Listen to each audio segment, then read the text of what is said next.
Good day mga boss, this is Boss J. Another day, another booting tinger naman tayo. Meron tayo ditong ginawang battery charger na pa 220 volts. Ito. Dito, nakasaksak siya. Bali pang ano lang to, pang maliliit na battery.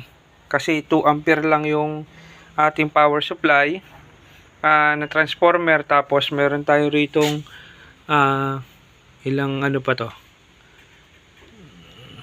Meron tayo rito isa lang na ganito. Tapos 5 ampere na diode. Yan, bali ang connection nito pag 12.2 volts lobat na yung battery, automatic yan magkakarga. Tapos pag 4.2 na yung voltahe nitong battery, magka-cut off na to. Yun naman yung features nito.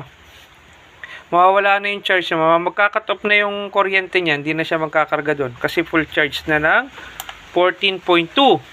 Yun lang ang ginawa kong full charge diyan. Tapos pagka yung battery naman ito umabot na ng 12.2, yan automatic mabubuhay itong charger. Kumbaga sa pwede mo siyang nakarektang nakasaksak, tas ginagamit mo itong battery sa mga 12 volts mo na electric fan, 12 volts mo na mga ilaw.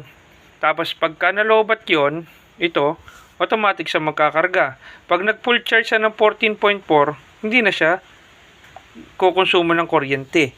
Aantayin na lang niya muna itong malobat. Yun naman ang DIY lang to mga bossing. Ito lang ang niyan, connection.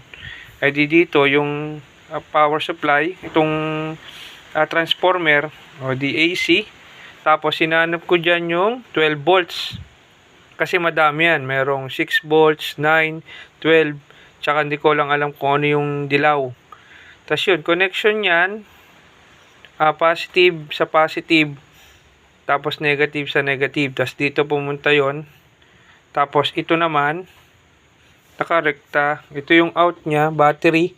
Tapos yun naman yung in nga rito. Ayan, pasok siya dyan. Rekta siya rito. Ganun lang. Ayan bilis siya mag-charge din. 13.5. Tapos ito yung sa battery niya. 13.3.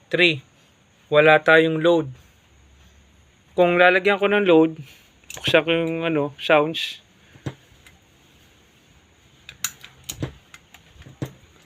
Yan, pag binuksan ko yung sounds niya, magkakaroon siya ng load. Ayun. Yung speaker kong yan, DIY lang din. Tapos dalawang speaker yan, tsaka ito isa. Tapos ito yung isa. Tapos ang konsumo lang yan, 0.10 ampere. Ayan 100 milliampere. Wala pa siyang 1 ampere. Tapos merong voltahe ng 13.1. Sa charge naman, 13.4. Ayan ganyan naman ang setup niya. Yun lang. Maraming salamat.